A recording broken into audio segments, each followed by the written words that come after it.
into our draft prospects. Again, this isn't a mock draft. This isn't, what I think they should do, what I think they will do. We're not even talking what teams are in these slots. I'm saying here I think, objectively speaking, are the top 10 prospects going into the draft. Now, I'm going to throw it out there right now. Bo Nix wouldn't even be in my top 25. Do I think Bo Nix is probably a top 15 pick? Yeah, because he's a quarterback. Penix is closer to 20 for me in terms of prospect. He'll be a top 10 pick. Right? So, just because they're not in here doesn't mean they're not going to be a top 10 pick. I think my number 6 prospect probably falls to 2025 in the actual draft itself. I think somebody will be getting a steal. So this isn't the order of how I think it's going to go because teams' needs, value, quarterbacks, all that. Right. You ready? Yeah, I'm ready. All right. Not a mock draft. Simply a ranking of prospects. See, now normally we go from 10 to 1, but I don't think there's any shock at the top, so I wonder if we go 1 to 10.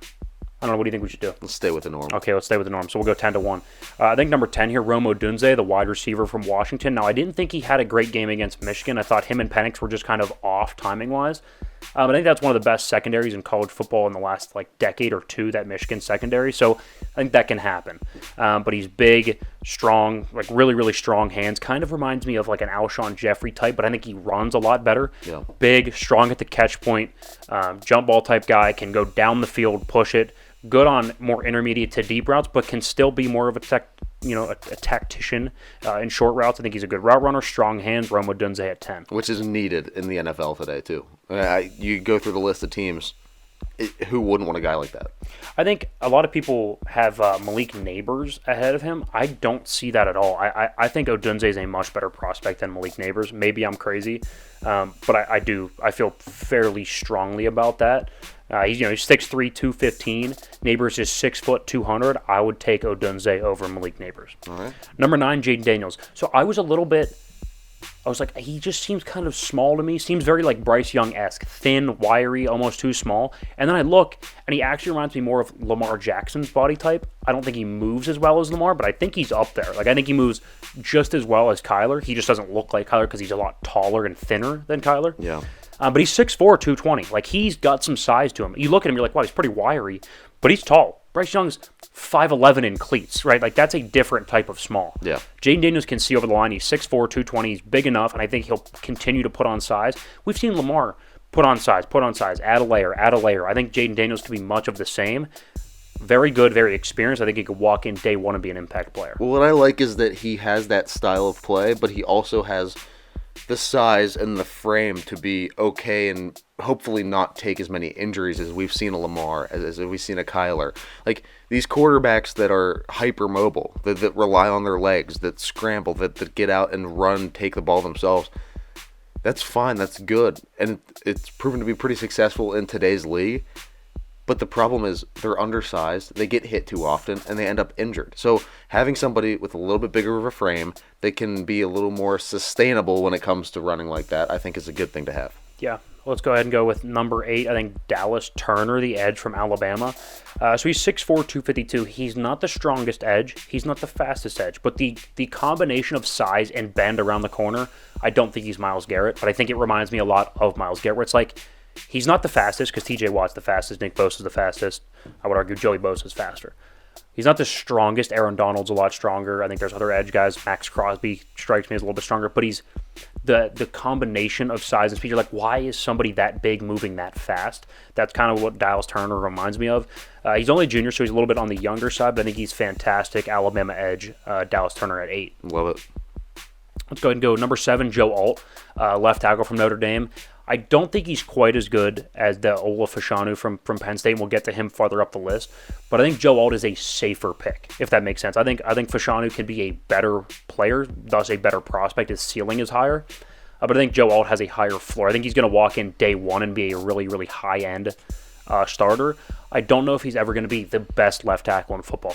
I think he's going to walk in and be a top 7 left tackle in football, and I think he'll stay somewhere around 5 to 7. And I think that is definitely worthy of a top 10 pick. I think he's fantastic, really, really good in run blocking, and can pass block. Not his strength. I think his strength is run blocking, but he's very, very good. Also, a ton of teams looking for that guy at left tackle and yeah, absolutely. For that improvement on the offensive line. Absolutely. Again, he could walk in and be a day one starter and impact player. Yeah. Which that's what you're looking for, the top 10 pick anyway. So he should be. Number 6, that was the prospect I was kind of referencing there in the preview. There is Chop Robinson, the edge rusher from Penn State. Another guy, very, very high ceiling. You talk about bend and you talk about speed off the edge. He's 6'3", 250, but moves better than I think anybody I've seen at the position. He's a junior, again, so a little bit on the younger side. You're not getting a 25-year-old. You're getting a 22, 23-year-old. So Chop Robinson, to me, is unbelievable. I think he was underrated at Penn State because they have Adisa Isaac on the other side. I forget the middle linebacker's name, but they had another really good linebacker in the middle. So he was kind of underlooked, undervalued. I think Chop Robinson is fantastic. That's kind of like my hot take, him being that high. Most people have him somewhere around 12 to 15. I think he's a fringe top 5 prospect. I think he's better than Dallas Turner. I think he's better than Jared Verse, who's another popular edge rusher that's high up there in the draft. Chop Robinson at 6. Yeah, and one thing I'm noticing, these positions, you're looking at receiver, the edge rusher, Quarterback. the quarterback, left tackle. These are all really, really important positions, especially edge rusher. Like, if you can go get a quarterback, if you can go get the quarterback in this league and find that young talent, if you can find the next TJ Watt, yeah, you do. You are set up. Yep. And I also think this draft in general, yes, that's in most drafts, those are going to be where your value positions are always, but this draft in specific is loaded with value positions. Really good tackle draft. Obviously a great quarterback class. Good wide receiver class. Good amount of edge rushers. Not great, but a good amount of edge rushers. So now into the top 5 here. Brock Bowers. Brock Bowers is the best tight end prospect I think I've ever seen. Could his end line blocking be a little bit better? Sure. But I really just don't care at the NFL level if you can block. Can you block good enough? The answer is yes for Brock Bowers. And I think he's physical enough to, if need be, block. But for Georgia, it's like, hey, we don't want you getting banged up blocking. You're our best weapon. Like, I think if you went to, he won't go to a San Francisco, but if he did, in theory, or, for example, a lot of people have him going to the Chargers. What if Harbaugh gets that job? Harbaugh likes his tight ends to block, and I think Brock Bowers can, if asked to, block because he's a physical specimen. And he's a stud, obviously in route running. Reminds me a lot of a George Kittle or a Travis Kelce. Really good, pass catcher, physical at the catch point. More so Kittle than Kelce, but I think he runs better than Kittle. I like that a lot. I like that one a lot. Yeah, Marvin Harrison Jr. at number 4. There's an argument he should be 2 or 3. There's really not a concern here. To me, he feels very Justin Jefferson, walk into the league 1,600 yards. Like rookie year, Jamar Chase, Justin Jefferson. It's the route running, is it not? I mean, I have... Route running, that's the thing. There's no weakness. Route running, hands, physical at the catch point. Fair. Uses his body well, long arms, very, very technical in terms of flashing the hands late, good at the top of the route. Like, if you did a comparison, it's like top of the route reminds me of Cooper Kupp. Catch point actually reminds me of his dad, Marvin Harrison Sr., because he got those long arms, flashes his hands late, kind of like a Randy Moss style. Route running, you're looking like a Devontae comparison. Devontae, Justin Jefferson, right, kind of wiry, good cuts. Like, he is probably the best wide receiver prospect that I've seen in a long time. Number 3 is that tackle from Penn State, Ola Fashanu. Oh, yeah. Again, I think the ceiling is insane. I think the floor is also pretty high. I think it's a little bit lower of a floor than Joe Alt. I think if he's bad, he could be really bad. But I think if he's, maybe not really bad, but he won't be great. But I think he has the potential to be the number 1 left tackle in football within 3 years of getting there. He is massive. Like, he is actually a house. He's 6'6", 317. That's huge. And he moves better than any tackle in the draft as of right now. I mean, Joe Alt's 6'7", 322. He just doesn't move quite as well as Fashanu. So movement, size, kind of reminds you of Tyron Smith for the Cowboys coming out of USC a long time ago. So I would take Ola Fashanu 3. You want an offensive lineman, you go digging through the Big Ten, and then this is the best of them in the Big Ten. Yeah, by far. I agree. Number 2, Drake May. I think he's Josh Allen, mini Josh Allen. I think he's a stud. I saw him in person throw a left-handed touchdown pass at Pitt. That just doesn't happen. And it was accurate into coverage, and he threw it left-handed. Like, I have no words for Drake May.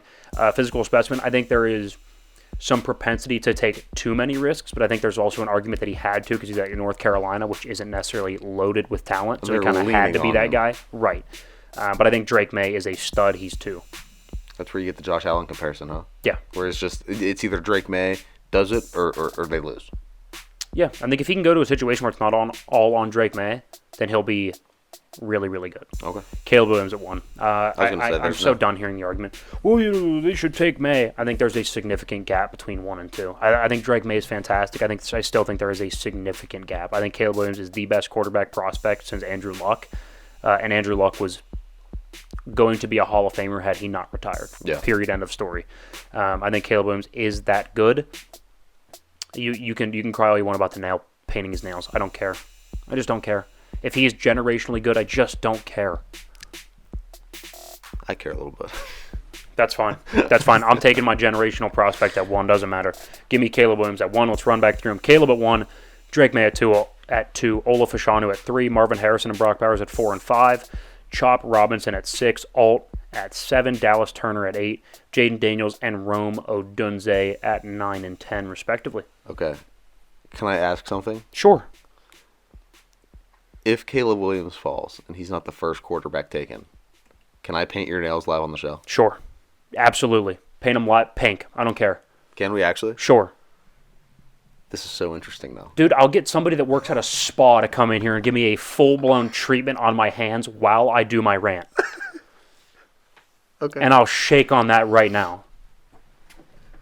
If Caleb Williams isn't the first quarterback taken, again, I'm not even saying the Bears have to take him, but somebody will trade up to take him.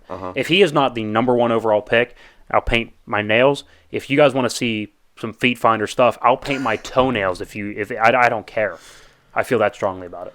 Okay. But if he does go, I'm just kidding. You don't have to paint your nails because that's like too obvious that he's going to go number 1. Okay. Like you're taking the gamble here, so it's okay. I can live with that. I'm just making sure because if this were to happen, we need to ride this whole nail. Now you're just hoping that Drake May goes 1. I can't. You're wait. just praying for it. Become